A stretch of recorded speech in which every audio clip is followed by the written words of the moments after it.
पढ़ा है अभी तक का, बस इसमें ये सिर्फ 10-12 से ज़्यादा नहीं बनता।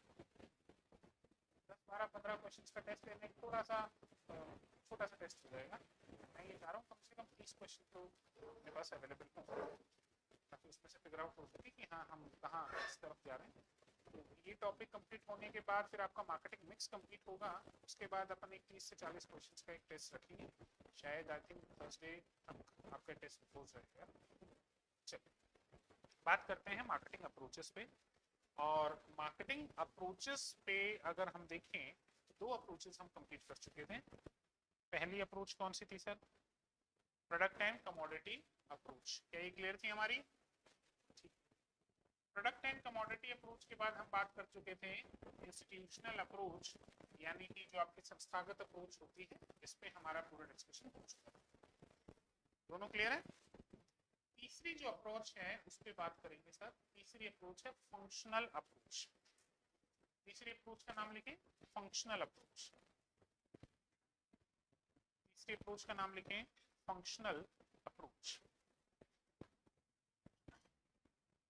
लेकिन फंक्शनल अप्रोच का मतलब क्या है? सबसे पहले हम इसमें ये समझेंगे कि फंक्शन का क्या मतलब है। फंक्शन का मतलब हो गया कार्य।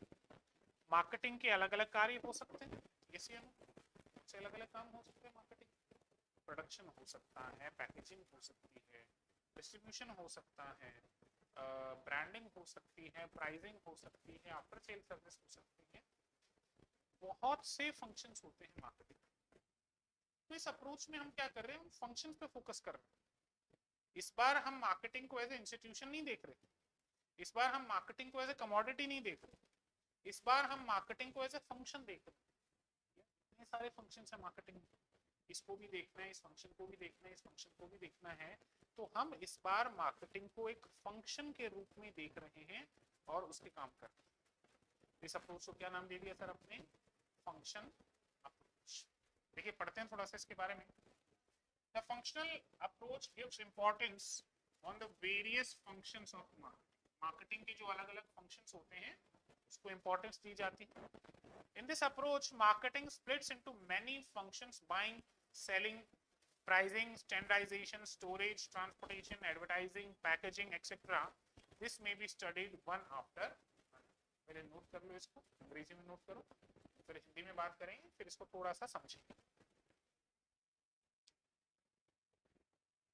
चलिए थोड़ा सा प्लान में अपन चेंज कर लेते हैं। टेस्ट आपका मंडे को रख लेते हैं फिर, है ना?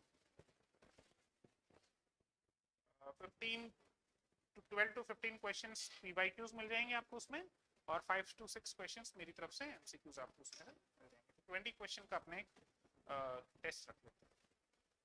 लेकिन उस 20 क्वेश्चन के टेस्ट के लिए कंडीशन ये है, आउट ऑफ 20 एटलीस्ट 18 जो है वो मार्क्स स्कोर होने चाहिए।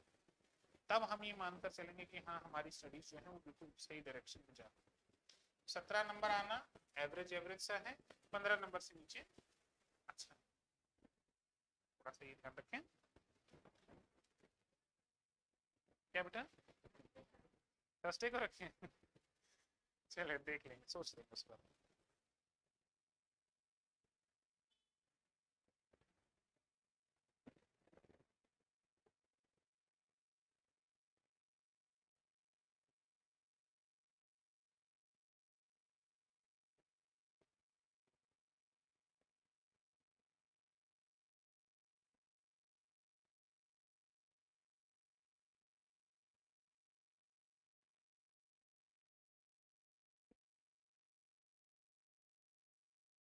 हुआ सबका?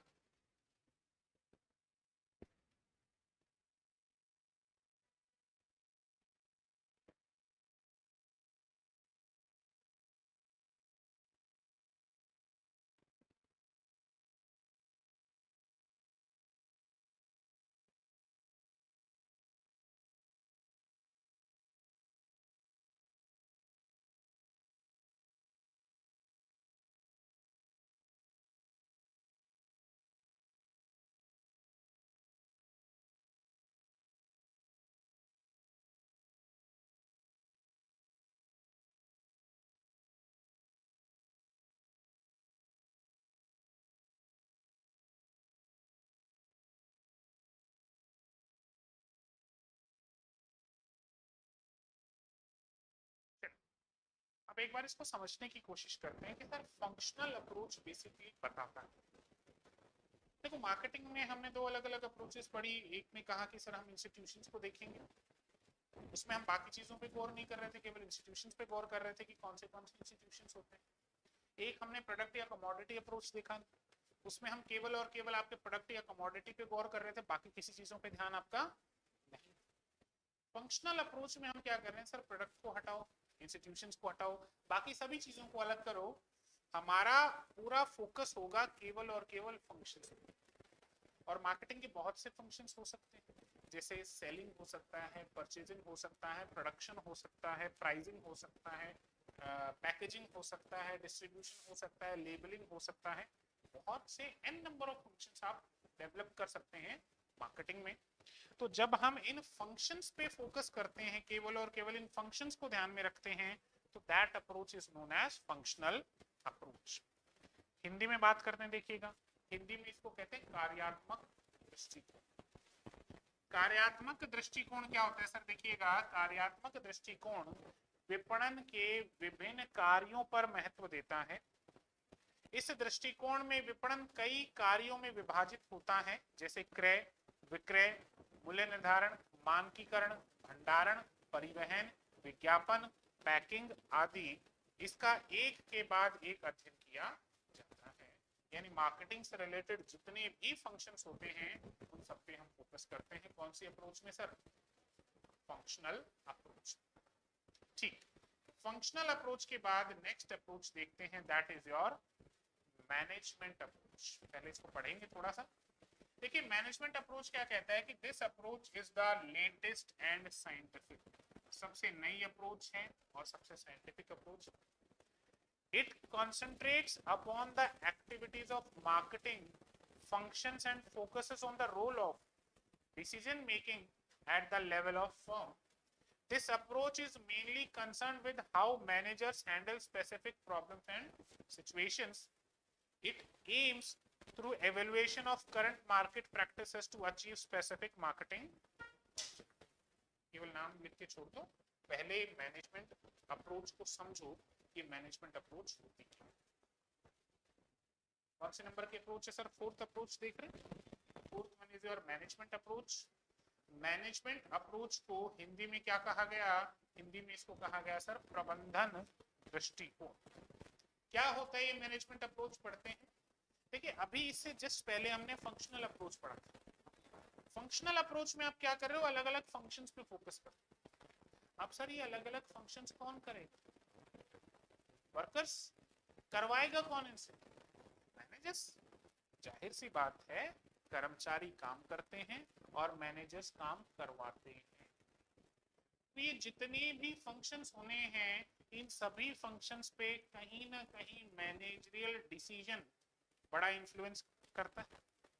अगर मैनेजर सही डिसीजन न ले तो फंक्शन ठीक से हो पाएंगे क्या, सिंपल सी बात है नहीं हो पाएंगे। और अगर मैनेजर बहुत अच्छा क्विक एक्टिवली डिसीजन ले ले तो यही फंक्शंस बहुत अच्छे से हो पाएंगे। तो बड़ी सिंपल सी बात है सर, जितने भी फंक्शंस होने चाहे कर्मचारी ही क्यों ना करें, चाहे एम्प्लॉयज ही क्यों ना करें, लेकिन फंक्शंस को करने में और करवाने में पूरा सपोर्ट होता है।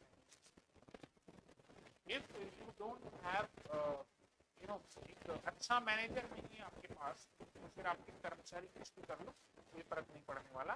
ये वो कहावत है बहुत शानदार मैंने सुनी है कि अगर 1000 भेड़ों को लीडरशिप एक शेर दे रहा है तो भेड़ों की सेना जीत जाएगी, और अगर 1000 शेरों की लीडरशिप एक भेड़ कर रही है वो शेरों की सेना भी हार जाएगी। लीडरशिप मैटर्स, लीडरशिप से बहुत फर्क पड़ता है। और ठीक इसी तरीके से ऑर्गेनाइजेशन में मैनेजमेंट या मैनेजर से बहुत फर्क पड़ता है। तो ये अप्रोच कहती है कि सर हमें फंक्शंस पे तो फोकस करना ही करना है। इस अप्रोच में फंक्शनल अप्रोच का भी कुछ हिस्सा देखते हैं। बोले आपको फंक्शंस पे तो फोकस करना ही करना है, लेकिन सर मैनेजरियल डिसीजन मेकिंग कि मैनेजर्स डिसीजन कैसे लेते हैं, निर्णय कैसे लेते हैं, काम कैसे करवाते हैं, इस चीज पे भी आपको पूरा फोकस इसी अप्रोच को नाम दे दिया मैनेजरियल या मैनेजमेंट अप्रोच। लिख लो भाई, इसको नोट कर लो फिर आगे बात करें।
फंक्शनल या मैनेजमेंट अप्रोच है।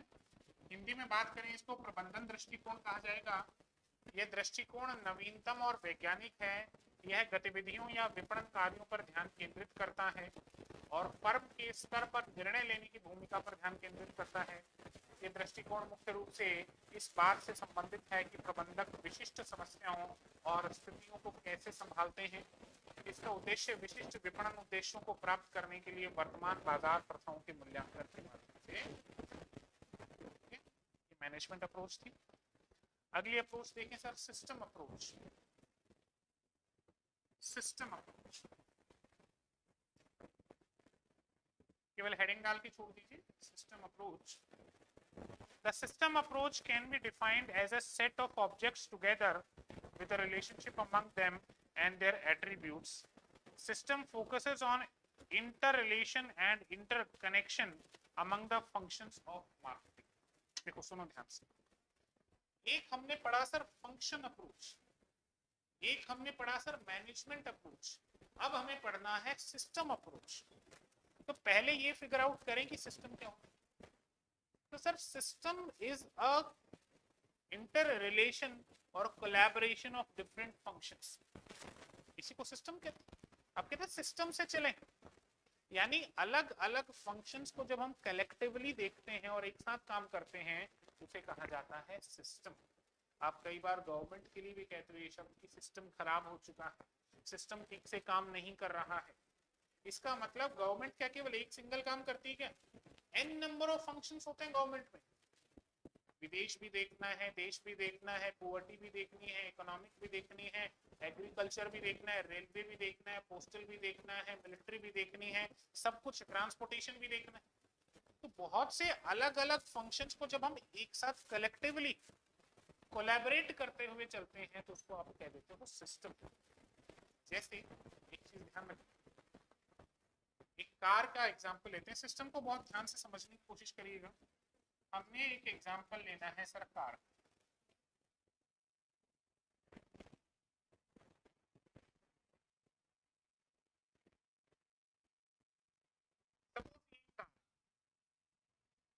इस कार के अलग अलग फंक्शंस, एक फंक्शन है स्टीयरिंग व्हील का जो टायर को इधर से उधर घुमाता है, एक फंक्शन है ब्रेक का जो गाड़ी को रोकते हैं, एक फंक्शन है एक्सीलेटर का जो गाड़ी को स्पीड कम ज्यादा करने में मदद करता है, एक फंक्शन है गियर बॉक्स का जो गियर बदलता है जब स्पीड कम ज्यादा होनी, एक फंक्शन है हेडलाइट का, एक फंक्शन है इंजन का, अगर जो नहीं चलेगा तो गाड़ी नहीं चलेगी।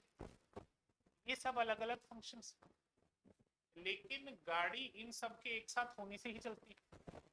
अगर इनमें से इंजन गायब कर दो, अगला अकेला स्टीयरिंग क्या कर लेगा? टायर हटा दो, इंजन क्या कर लेगा?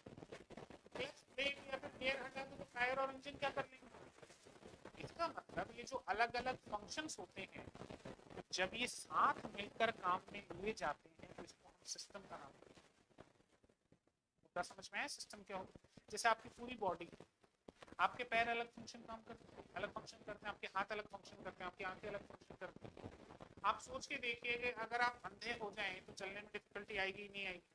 बिकॉज आपकी आंखें बेशक देखने का फंक्शन करती हैं, लेकिन उस फंक्शन से रिलेटेड आपके चलने का फंक्शन, इसलिए आपकी पूरी बॉडी को कहा जाता है सिस्टम। अलग अलग हार्मोन्स रिलीज होते हैं, अलग अलग फंक्शंस करते हैं और कलेक्टिवली वो आपको एक आइडेंटिटी, एक इंडिविजुअल बनाते हैं, और इसी कलेक्टिवनेस को हम कह देते हैं सर सिस्टम। अब लिखो इस पॉइंट कि सर सिस्टम अप्रोच में क्या किया जाता है, सिस्टम पे फोकस किया जाता है। फंक्शंस पे फोकस करना अपनी अच्छी बात है, एक बात है, मैनेजमेंट पे फोकस करना एक बात है, लेकिन इनको कलेक्टिवली जब हम एक साथ लेते हैं तो हम कहते हैं कि सर सिस्टम पे फोकस किया जाता है। कौन सी अप्रोच में? System approach.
किया सबने? सिस्टम अप्रोच में डाउट किसी को? अब फंक्शन अप्रोच में डाउट, मैनेजमेंट अप्रोच में डाउट, कमोडिटी अप्रोच में डाउट, इंस्टीट्यूशनल अप्रोच में डाउट? क्लियर है यहां तक का? अब इसी को थोड़ा हिंदी में देखें एक बार। सिस्टम दृष्टिकोण, सिस्टम दृष्टिकोण को वस्तुओं का एक समूह है और उनके बीच संबंधों और उनकी विशेषताओं के रूप में परिभाषित किया जा सकता है। सिस्टम विपणन के कार्यों के बीच अंतर संबंधों पर ध्यान केंद्रित करता है, मतलब मार्केटिंग के जितने भी फंक्शंस हैं उनमें कोरिलेशन की बात करता है। सिस्टम फर्म के अंदर और बाहर मार्केटिंग कनेक्शन की जांच करता है। फर्म के अंदर व्यावसायिक गतिविधियों, इंजीनियरिंग, उत्पादन, विपणन, मूल्य आदि का समन्वय होता है। ठीक है ये बात? चलिए अगली अप्रोच देखते हैं sir, societal approach. The next approach is societal approach. केवल टॉपिक डाल के छोड़ दीजिए, पहले इसको समझेंगे, डिस्कशन करेंगे, फिर आप लिखिएगा इसको। सोसाइटल अप्रोच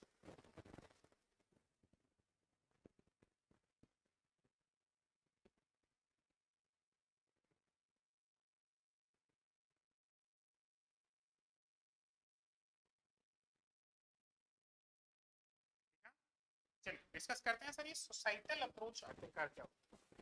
देखिए बड़ी सिंपल सी बात है, सोसाइटल अप्रोच में हम क्या करते हैं, हमारा पूरा फोकस सोसाइटी पे होता है। Because we all know very well, society होगी तो मार्केटिंग होगी, अगर सोसाइटी नहीं होगी तो मार्केटिंग भी पॉसिबल ही नहीं। करेंगे क्यों?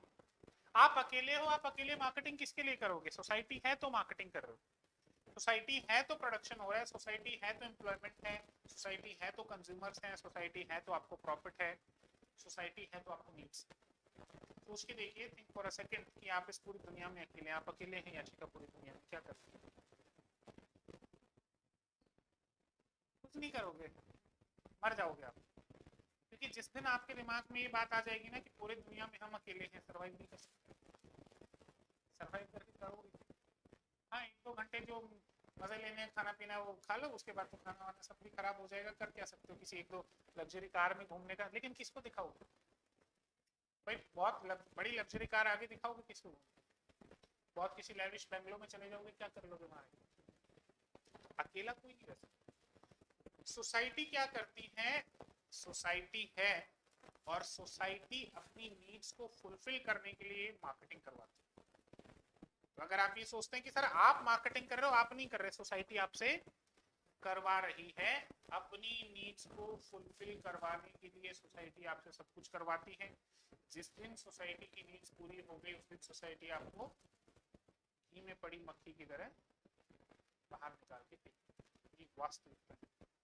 समाज सब कुछ देता है और जब समाज लेने पर आता है तो सब कुछ आपका छीन भी लेता है, पता नहीं चलता। कोई कहावत भी है कि ऊपर वाला, देने वाला जब भी देता देता छप्पर फाड़ के, और लेने वाला जब भी लेता लेता थप्पड़ मार के। आपको भनक तक नहीं लगती सर ये क्या होता?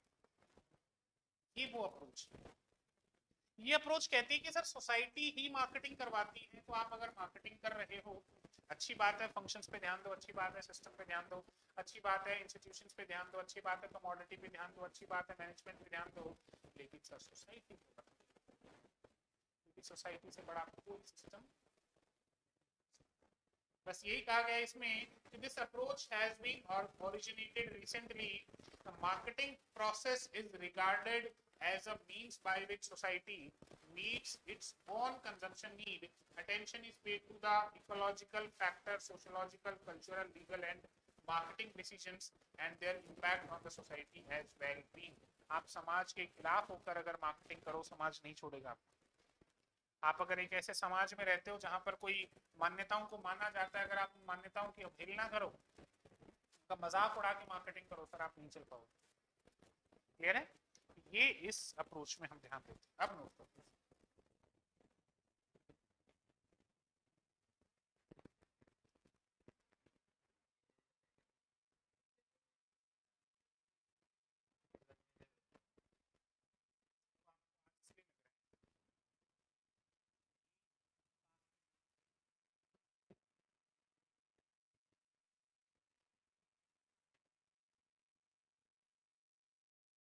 अगर आपको फोन और डेटा भी मिल जाएगा ना, आप 1-2 घंटे जिस दिन आपके दिमाग में ये बात क्लिक हो गई ना कि दुनिया में कोई नहीं, आप अकेले हैं, ना फोन अच्छा लगेगा ना डेटा अच्छा लगेगा, कुछ भी अच्छा नहीं लगेगा, करोगे क्या?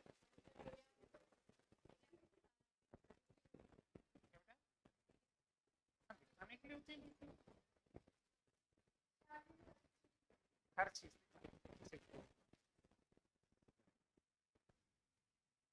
नहीं हो सकता, अपने को लगता ही है कि अपन फोन और डेटा से सर्वाइव कर पाएंगे, नहीं कर सकते। हाँ, सब कुछ है, पूरी दुनिया है, तब आपको कोई कह दे 1 महीना फोन और डेटा मिलेगा तब कर लोगे। लेकिन दिमाग में ये चीज बैठी कि नहीं भाई बाहर कोई नहीं है, वियर्ड नहीं लगेगा पूरे स्पेस में आप अकेले?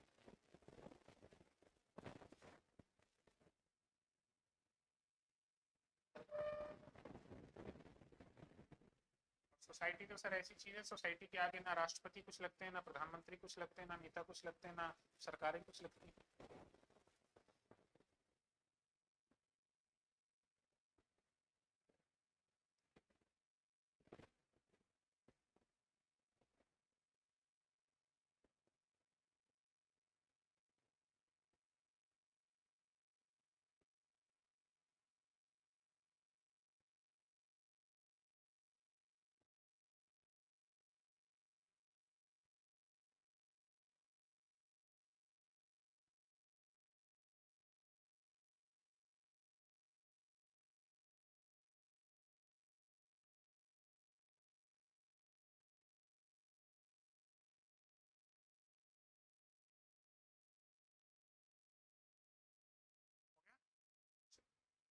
हिंदी में बात और करते हैं इसके बारे में, देखिएगा सामाजिक दृष्टिकोण।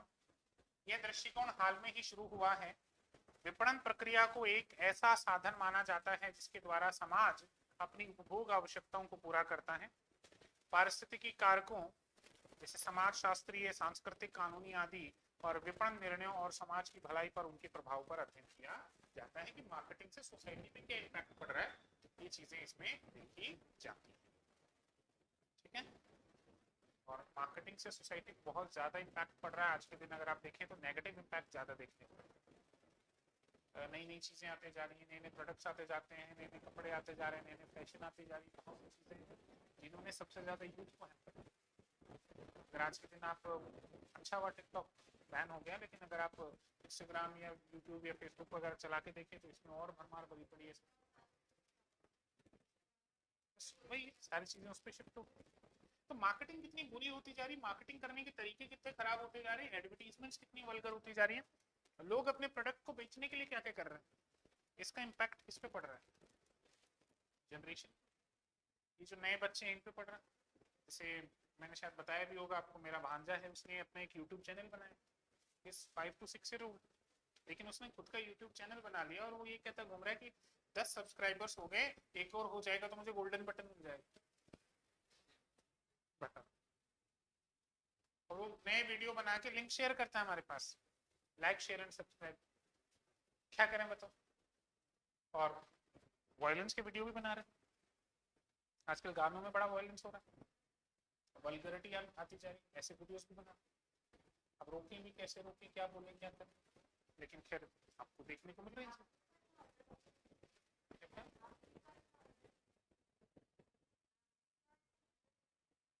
अफ्रीका इतना अंडर डेवलप क्यों? देखो उसके मल्टीपल रीजंस हैं। वहाँ नेचुरल रिसोर्सेज तो बहुत ज़्यादा है, हम डायरेक्टली ये नहीं कह सकते कि नेचुरल रिसोर्सेज नहीं है।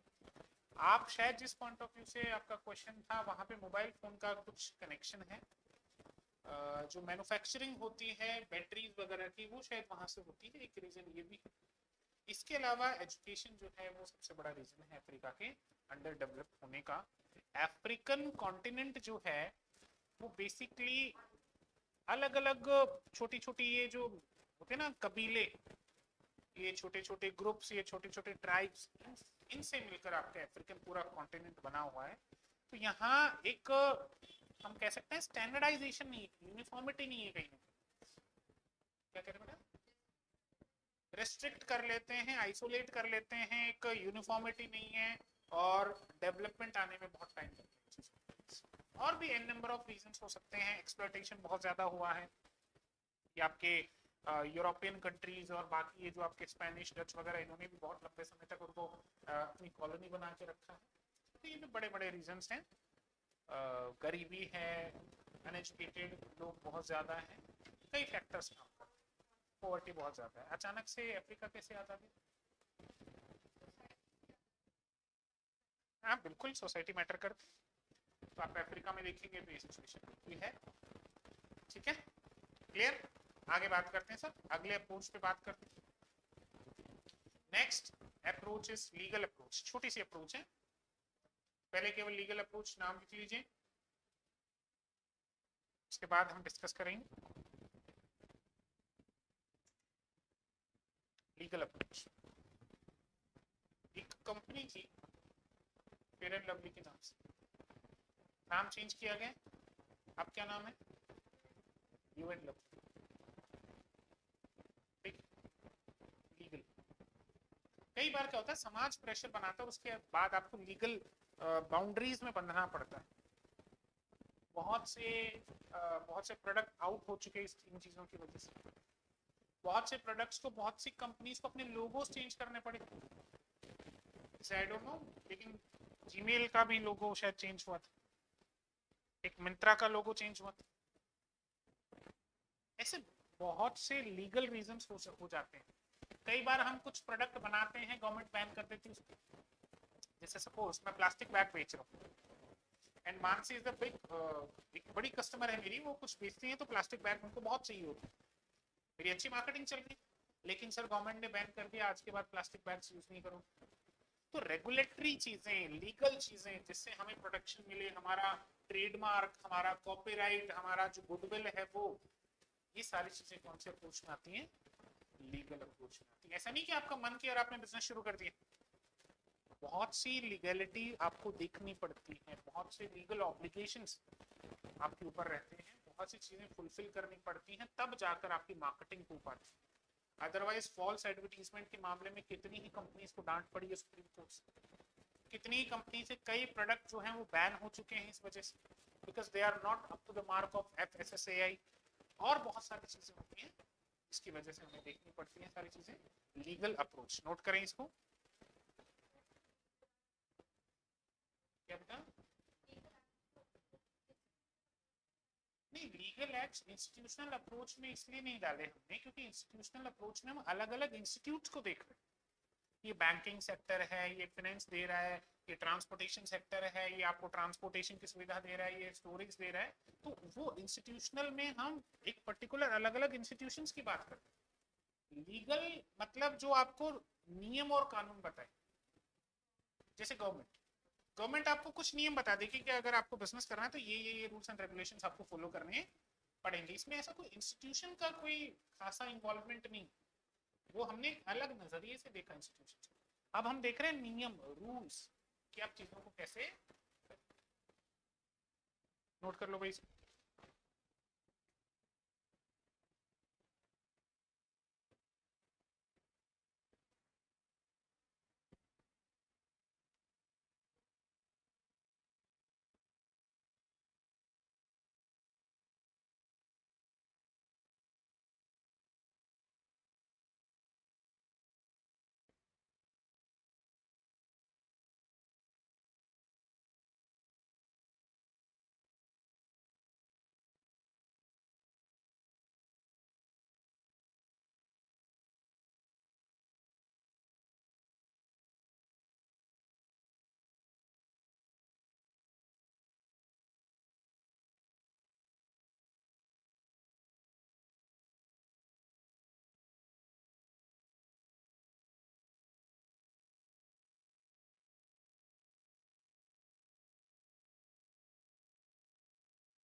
हिंदी में देखें, हिंदी में इसको कानूनी दृष्टिकोण कहा जाता है सर। यह दृष्टिकोण केवल एक पहलू पर जोर देता है, यानी खरीदार को स्वामित्व का हस्तांतरण। ये विपणन के नियमात्मक पहलू की व्याख्या करता है। भारत में विपणन गतिविधियों को बड़े पैमाने पर माल अधिनियम, वाहक अधिनियम आदि की बिक्री द्वारा नियंत्रित किया जाता है, जैसे sales of goods act, contract act. इन सब से पता चलता है कि कंज्यूमर के पास चीजें कैसे पहुंचती हैं, वो उसका मालिक कैसे बनता है, ये सारी चीजें लीगल एस्पेक्ट में कवर की जाती है।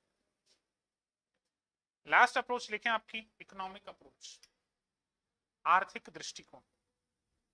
This is your last approach, that is economic approach, जिसको हम नाम देते हैं आर्थिक दृष्टिकोण। केवल नाम लिख लो, फिर बात करो।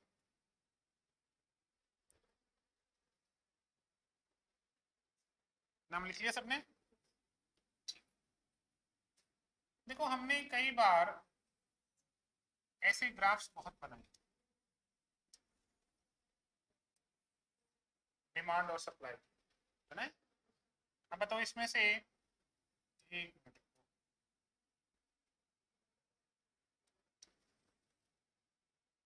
कौन सी लाइन को तो मैं डिमांड की लाइन बोलूंगा, कौन सी लाइन को मैं सप्लाई की लाइन बोलूंगा? भाई यहां मैंने क्या दे दिया सर, क्वांटिटी दे दिया, है ना, और यहां मैंने प्राइस दे दिया।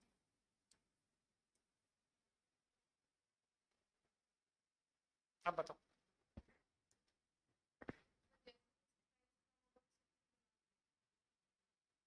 इसका मतलब ये डिमांड की लाइन, ये डिमांड,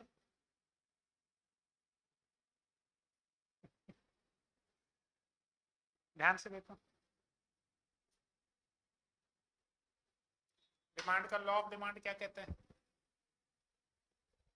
बाकी सभी चीजों को कांस्टेंट अगर रखते हो तो जैसे जैसे प्राइस बढ़ती है वैसे वैसे क्वांटिटी डिमांड क्या होने लग जाती है, कम होने, और जैसे जैसे प्राइस गिरती है वैसे वैसे क्वांटिटी डिमांड क्या होती है। अरे तो भैया ये डिमांड ही तो है, डिमांड का कर्व ही तो है। जैसे जैसे प्राइस नीचे जा रही है वैसे वैसे क्वांटिटी डिमांड बढ़ती जा रही है, जैसे जैसे प्राइस ऊपर जा रही है वैसे क्वांटिटी डिमांड। भूल गए क्या होगा, बताओ मुझे, गलत बात है ना? इतना सिंपल सा क्वेश्चन में गड़बड़ होगी। ये किससे रिलेटेड है ये क्वेश्चन? इकोनॉमिक्स से रिलेटेड। तो जब हम मार्केटिंग में डिमांड सप्लाई की बात पे आ जाए तो आपका इकोनॉमिक अप्रोच है। हमने पढ़ा था ना कि कीपिंग अदर थिंग्स कांस्टेंट, जैसे जैसे प्राइस बढ़ेगी वैसे वैसे क्वांटिटी डिमांड गिरेगी, और जैसे जैसे प्राइस गिरेगी वैसे वैसे क्वांटिटी डिमांड बढ़ेगी। और कीपिंग अदर थिंग्स कांस्टेंट, जैसे जैसे प्राइस बढ़ेगी वैसे वैसे सप्लाई बढ़ाएगा, सप्लायर बढ़ाएगा सप्लाई को, और जैसे जैसे प्राइस गिरेगी वैसे वैसे सप्लायर उसकी सप्लाई को कम कर देगा। और जहां डिमांड और सप्लाई एक दूसरे को इंटरसेक्ट करते हैं उसी को हम स्टैंडर्ड प्राइस क्या कर देते हैं, घोषित कर देते हैं। बात समझ में आ रही? सब चीजें देखना भाई ध्यान से। तो भाई होता क्या है देखिएगा, जब हम मार्केटिंग करते हैं तो केवल हमें प्रोडक्शन पे ध्यान देना है क्या? केवल हमें इंस्टीट्यूट्स पे ध्यान देना है क्या? केवल हमें सिस्टम पे ध्यान देना है क्या? केवल हमें लीगल चीजों पे ध्यान देना है क्या? हमें इकोनॉमिक भी तो पता होनी, इकोनॉमी भी तो पता होनी चाहिए, मार्केट में डिमांड है या नहीं। मान लो मार्केट में डिमांड है नहीं, तुम बनाए जा रहे हो, प्रोडक्शन किए जा रहे हो, क्या कर लोगे इस प्रोडक्शन? डिमांड मार्केट में बहुत कम है तो प्राइस कम करो, तभी डिमांड वापस सही जगह पे आएगी। मार्केट में डिमांड तुम्हारी बहुत कम है, प्राइस तुम हाई चार्ज किए जा रहे हो, कैसे बिकेंगी चीजें? मार्केटिंग बंद नहीं हो जाएगी तुम्हारी? कितने दिन तक तुम्हारी दुकान चलेगी भाई? 1 महीना 2 महीना, उसके बाद कॉम्पिटिटर्स को फायदा मिलेगा। तो ऐसी प्राइसेस रखने का फायदा क्या? कब सप्लाई बढ़ानी है, कब डिमांड को पूरा करना है, कब प्राइसेस गिरानी है, कब प्राइसेस बढ़ानी है, कब रिसेशन चल रहा है बाजार में, कब अच्छा चल रहा है, सब क्या चल रहा है सब पता तो होना चाहिए। जब सब कुछ नॉलेज होगी, जब सब कुछ पता होगा, उसके बाद ही तो सर आप अच्छे से मार्केटिंग कर पाओगे, अदरवाइज मार्केटिंग कैसे हो पाएगी?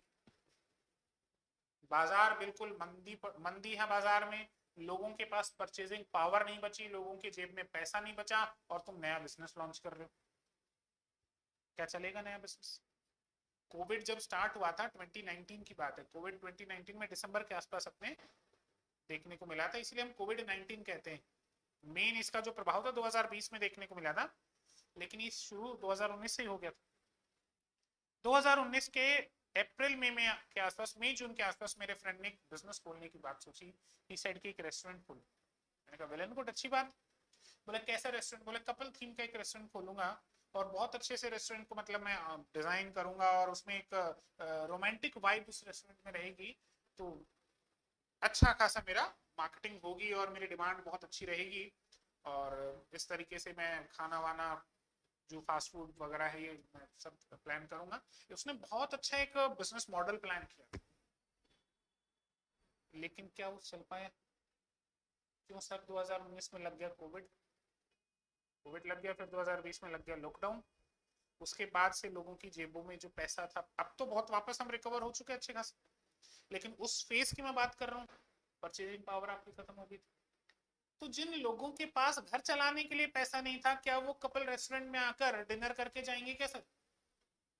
इसका मतलब उसका जो उस समय स्ट्रेटेजी थी, उस समय उसका जो एक्शन था, उसको उल्टा पड़ गया। इसीलिए कहते हैं कि मार्केटिंग कोई छोटा मोटा काम नहीं है। मार्केटिंग करते समय आपको पूरे मार्केट, पूरे बाजार की परिस्थितियों को ध्यान में रखना पड़ता है। इकोनॉमी ग्रो कर रही है कि नहीं कर रही, उसको ध्यान में रखना पड़ता है। इन्फ्लेशन रेट क्या है, इसको ध्यान में रखना पड़ता है। डिमांड और सप्लाई को ध्यान में रखना पड़ता है, तब जाकर कहीं आपकी मार्केटिंग हो पाती है। अब नोट करो इसको। Economic approach, this approach deals with only the this approach deals with only the problems of supply, demand and price. These are important from the economic point of view, but fail to give a clear idea of marketing. Economic point of view से बहुत important है sir, ध्यान रखिएगा।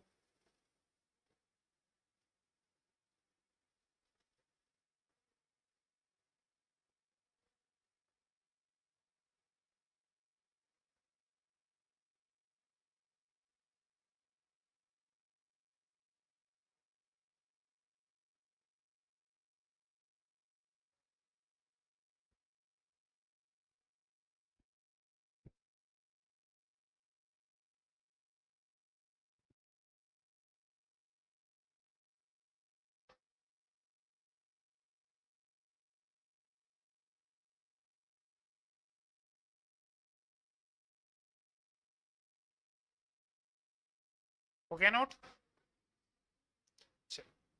इसके साथ आपकी marketing से related जो अप्रोचेस थी वो भी कंप्लीट होती, और हमने एक बड़ा टॉपिक कंप्लीट कर लिया है। इंट्रोडक्शन हम कंप्लीट कर चुके हैं मार्केटिंग का, मार्केटिंग की विशेषताएं, कैरेक्टरिस्टिक्स हम कंप्लीट कर चुके हैं, मार्केटिंग के 8 कोर कंसेप्ट्स हम कंप्लीट कर चुके हैं, मार्केटिंग के 5 कंसेप्ट्स हम कंप्लीट कर चुके हैं, हॉलिस्टिक मार्केट कंप्लीट कर चुके हैं, इंटीग्रेटेड मार्केटिंग कंप्लीट कर चुके हैं, इंटरनल मार्केटिंग हो चुकी है, सोशल मार्केटिंग हो चुकी है, रिलेशनशिप मार्केटिंग हो चुकी है।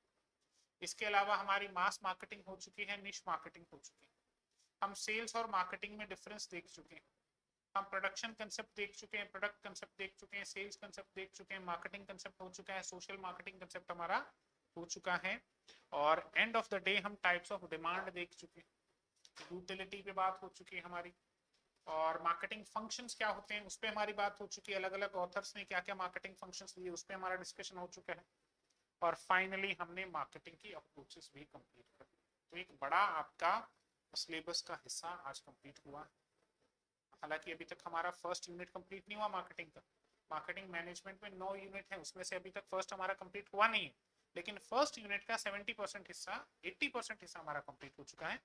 अब फर्स्ट यूनिट में आपके एक विशेष पॉइंट बाकी है, मार्केटिंग मिक्स। एक सिलेबस में दे रखा है मार्केटिंग चैनल्स, तो सर मार्केटिंग चैनल्स को मैं यहाँ नहीं पढ़ाने वाला। क्यों? क्योंकि आगे मार्केटिंग चैनल्स के नाम से पूरा बड़ा चैप्टर आएगा, जिसको डिस्ट्रीब्यूशन चैनल का नाम दिया जाता है, वहीं पे कवर करेंगे इस मार्केटिंग चैनल से। यहाँ पे अलग से छोटा सा पढ़ के फिर बाद में डिटेल पढ़ रहे हो, कोई सेंस नहीं निकलेगा। तो मैं मार्केटिंग चैनल वाले पॉइंट को अभी स्किप करूंगा। वैसे वो टॉपिक एक दिन का है, लेकिन अभी उसको स्किप करेंगे, बाद में उसके साथ जोड़ के पढ़ेंगे उसको। मंडे से अपन शुरुआत करेंगे मार्केटिंग मिक्स, और मार्केटिंग मिक्स बहुत ही इंपॉर्टेंट टॉपिक है। इंपॉर्टेंट इसलिए हो जाता है क्योंकि मार्केटिंग मिक्स किसने दिया, 4P किसने दिए, दोनों अलग अलग लोग। मार्केटिंग मिक्स का कंसेप्ट कोई और लाया था, 4P का कंसेप्ट कोई और लाया, और मार्केटिंग मिक्स को फेमस करने वाला कोई और था। इसमें बच्चे बड़े कंफ्यूजन होते हैं, सर नील बर्डन आंसर दें, मैकॉर्थी, जयराम मैकॉर्थी आंसर दें, या फिलिप कोटलर आंसर दें। तो ये चीजें हमें बहुत गहराई से और बहुत डिटेल में पढ़नी पड़ेगी। मार्केटिंग मिक्स में फिर जो मार्केटिंग मिक्स के 4P आएंगे, मसलन आपका प्रोडक्ट, प्लेस, प्रमोशन और प्राइस, इसको डिटेल में पढ़ेंगे। और इसके बाद फिर आपके मार्केटिंग मैनेजमेंट का एक्चुअल सिलेबस स्टार्ट होगा। जब हम मार्केटिंग मिक्स के 4P पढ़ेंगे, उसके बाद 1 बाय 1 पहले प्रोडक्ट को पढ़ेंगे बड़ा डिटेल में, 1 हफ्ते का टॉपिक है आपका। फिर प्राइस को पढ़ेंगे बड़ा डिटेल में, 3 दिन का टॉपिक है आपका। फिर डिस्ट्रीब्यूशन चैनल को पढ़ेंगे बड़ा डिटेल में, 1 हफ्ते का टॉपिक है आपका। फिर प्रमोशन को पढ़ेंगे बड़ा डिटेल में, लगभग 1 हफ्ते का टॉपिक है। तो लगभग महीने भर में आपकी मार्केटिंग मैनेजमेंट कंप्लीट हो जाएगी। ठीक है, मंडे को मिलते हैं। मंडे को मार्केटिंग मिक्स शुरू करेंगे। तब तक के लिए आप लोगों के पास एक होमवर्क है, होमवर्क नोट कीजिए। क्या आपको ढूंढ के लाना है, संडे का दिन आपके पास है, आपको 3 आंसर, 3 भी नहीं 2 ही आंसर ढूंढ के लाने। Point number 1, who developed the concept of marketing mix, who developed the concept of marketing mix, विपणन मिश्रण किसने दिया। Who developed the concept of marketing mix, यानी कि विपणन मिश्रण किसने दिया। और क्वेश्चन नंबर 2 है आपके पास, क्वेश्चन नंबर 2 है आपके पास, Who gave 4P, Who gave 4P, 4P किसने दी। Who gave 4P यानी 4P किसने दिए। आपको देखने में ऐसा लग सकता है सर क्या मजाक है, मार्केटिंग मिक्स ही तो 4P है। नहीं सर, दोनों अलग अलग, अलग अलग लोगों ने दिए रखे, ये आपको ढूंढ के लाना है। क्लियर है। चलो, शेष बातें अगली क्लास में करेंगे, जब हमें शुरुआत करना होगा आपका कौन सा पॉइंट, यहां से शुरुआत करेंगे अपनी नेक्स्ट क्लास में,